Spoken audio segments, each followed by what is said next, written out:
Hello দর্শক বন্ধুরা, অনেক দিন পর আজকে একটা ভিডিও দেব ভাবছি। আজকে এই এত গরমে সবাই আগে বলুন আপনারা কেমন আছেন? গরমে অবশ্যই সাবধানে চলবেন, প্রচণ্ড গরম তো। আর আমাদের গরমে আজকে রান্না করব চানা বাটুরা, কিন্তু হ্যাঁ এখন না, ওটা বানাবো আজকে রাতের জন্য। আর আমার নিজের প্রসেসে বানাবো কলকাতা স্টাইলে। আর এটা এই ডিশটা পাঞ্জাবি, কিন্তু এটা মানে সব রকম মিক্সড করে আমি বানাবো। কেমন বানাচ্ছি আপনারা দেখবেন। আর আমার এই রেসিপিটা ভালো লাগলে অবশ্যই কমেন্ট করবেন, শেয়ার করবেন, সাবস্ক্রাইব করবেন আর শেয়ার করবেন, ঠিক আছে? দেখতে থাকুন কেমনভাবে আমি বানাবো চানাটা। আর আমি আর একটা কথা, অনেক মানুষ আপনারা ভাবেন যে চানাটা, এটা আমারও বিশেষ করে ভাবনা ছিল যে চানা, এই কাবলি চানা খেলে পেটে প্রচণ্ড গ্যাস হয়, কিন্তু ভালো করে ধুয়ে নিতে হবে। আমি আপনাদের প্রসেসটা কিভাবে করতে হবে দেখাবো। ভালো করে ধুয়ে নিতে হবে, দু তিনবার ধুয়ে ভিজিয়ে রেখে সেই জলেই আপনারা কখনো সিদ্ধ করবেন না, ওতে গ্যাস হয়ে যায়। ভালো করে আবার 2-3 বার ধুয়ে আবার নতুনভাবে জল দিয়ে প্রেসারে আপনারা বয়েল করে তারপরে বানাবেন। সম্পূর্ণ রান্নাটা আপনাদের দেখাবো, আপনারা দেখবেন। আমি এই যে কাবলি চানা যেটা বানাবো, এইটা আমি ভালো করে চানাটা পরিষ্কার ভিজিয়ে রেখেছিলাম অনেকক্ষণ। তারপরে আমি ভালো করে অনেকবার ধুয়েছি, পরিষ্কার করে ধুয়ে আবার এতে জল দিলাম। এটা এবার ভালো করে জলটা এমনি ছেঁকে আমি এইটাতে, এই যে দেখুন, কি আরাম ঠান্ডা হাওয়া দিচ্ছে। এত গরম না, কিন্তু খেতে তো হবেই। এই জন্যে আমি এটা রাতের বেলা বানাচ্ছি, অসুবিধাও হবে না এটাতে। আমি যেভাবে বানাচ্ছি আপনারা দেখুন।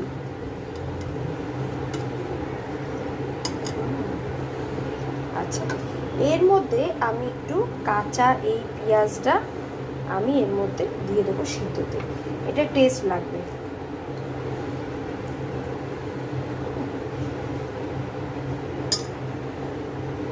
আর অল্প আমি এই আদাটা, এই যে দেখুন, এই অল্প আমি গার্নিশের জন্য আদা রাখছি, আর অল্প কিছুটা রাখছি গার্নিশের জন্য।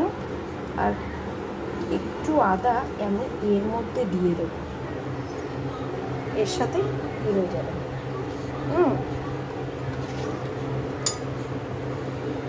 আর আমি এর মধ্যে একটু জল দিয়ে দেবো।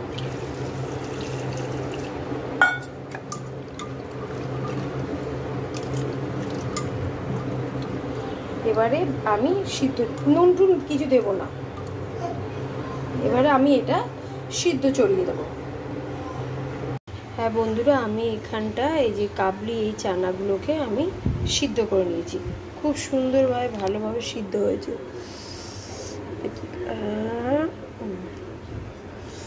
দেখুন, খুব গরম তো, কত সুন্দর সিদ্ধ হয়ে যায়, ঠিক আছে।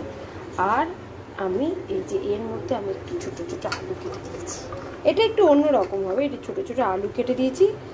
এবারে আমি রান্নাটা শুরু করি। দেখুন, এই যে কড়ার মধ্যে আমি তেলটা ঢেলে নিচ্ছি, খুব বেশি তেল দেবো না, গরম তো। এইটুকুনি তেলের মধ্যেই আমি রান্না করব। এটা ভাজবো আলুটা, ব্যাস, আলু ভাজবো আর তরকারি করব।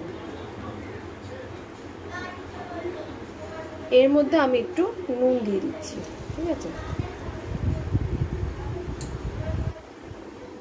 আর একটু, যেহেতু ওটা ভাজবো না, এই জন্য একটু হলুদও দিয়ে দিলাম।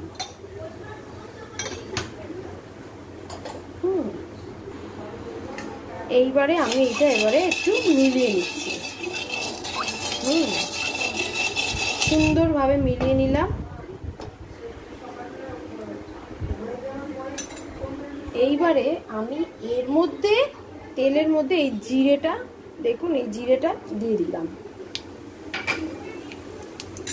জিরেটা ভাজা ভাজা হবে।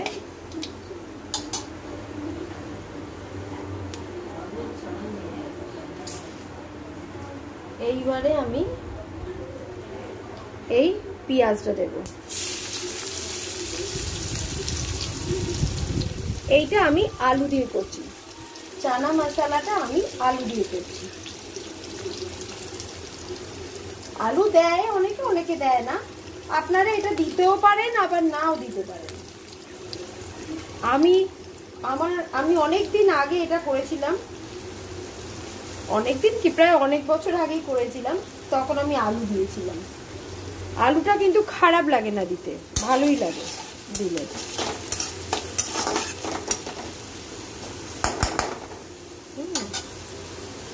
এই আলুর সাথে মানে এই পেঁয়াজের সাথে আমি এই আলুটা ফ্রাই করব, তাতে আলুটাও হয়ে যাবে আবার পেঁয়াজটাও আপনাদের হয়ে যাবে।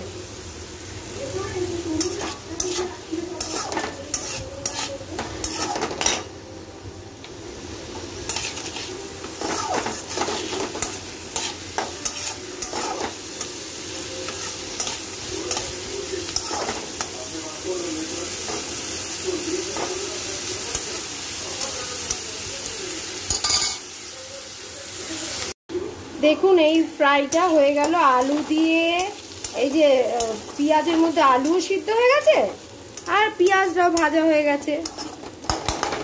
এইবারে আমি এর মধ্যে আমি টমেটো আর হলুদ দিয়ে রেখেছিলাম, সেইটা আমি এর মধ্যে দিয়ে দিলাম।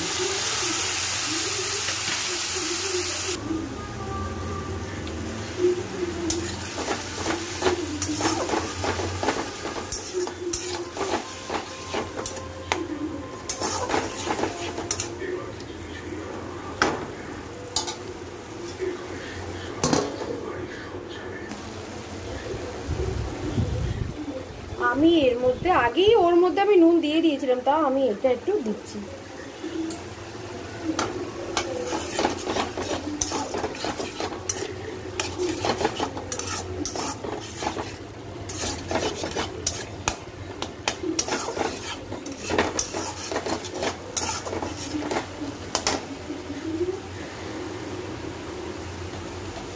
এবারে আমি এর মধ্যে এই যে এই লঙ্কা গুঁড়োটা দিচ্ছি।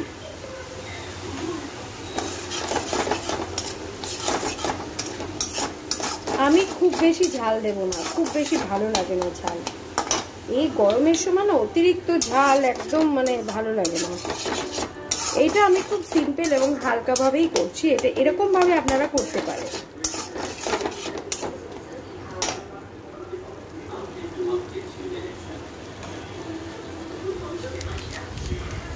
এবারে আমি এর মধ্যে আমি এই চানা মশলা দিচ্ছি। এটা কি সব জায়গায় কিনতে পাওয়া যায়, অল্প করে থেকে একটু বেশি দিয়েছি, কিন্তু ভালো লাগে খেতে। আর এবারে আমি এর মধ্যে একটু এই যে কাস্তুরি মেথিটা দিয়ে দিচ্ছি, এর গন্ধটা খুব সুন্দর আসবে।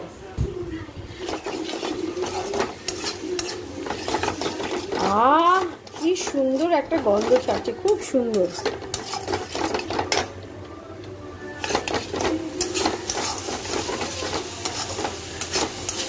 কাস্তুরি মেথি না দিলে এই সমস্ত জিনিস, এই সমস্ত টেস্টি খাবার ভালোই লাগে না। এইবারে আমি এই চানাটা আমি এবারে ঢেলে দেবো।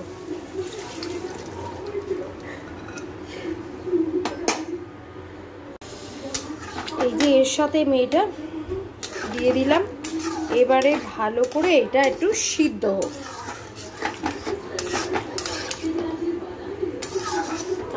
খুব সুন্দর, এত সুন্দর গন্ধটা বেরোচ্ছে, আপনাদের কি বলবো, দারুণ লাগছে। এই যে এইটা এবারে আমি একটু ঢেকে দিলাম, যতক্ষণ না বেশ একটু শোকাবে, তারপরে এত তো টলটলে ঝোল করব না। কি গরম, কি গরম, এই গরমেও এই একটু চানার এই তরকারিটা মানে এই চানা মশলাটা দিচ্ছি আমার মতো স্টাইলে। হ্যাঁ, আপনাদের কেমন লাগছে আপনারা অবশ্যই জানাবেন, ঠিক আছে? হ্যাঁ, কেমন লাগছে আপনারা জানাবেন আর রেসিপিটা দেখবেন। এই যে আমার এই আলু চানা মশলা হয়ে গেছে, এবারে আমি এটা পরিবেশন করব। হ্যাঁ, এই যে ঢালছি, দেখুন আমি চেকে দেখেছি, টেস্ট হয়েছে, দারুণ হয়েছে। আমার মেয়েও সবাই একটু চেকে দেখেছে, দেখেই লোভ লাগছে, ঝোলটা দেখেই লোভ লাগছে, মনে হচ্ছে না এখনই ঘপাত করে খেয়ে খাবারটা। এইটা আমি এবারে গার্নিশিং করছি। দেখুন, এই আমি আপনাদের বলেছিলাম না একটুখানি আদা, একটু সিদ্ধ যখন হবে ছোলাটা তখন ওই সিদ্ধ মানে প্রেসারে দেবো, আর একটু গার্নিশিং এর জন্য। এই যে দেখুন,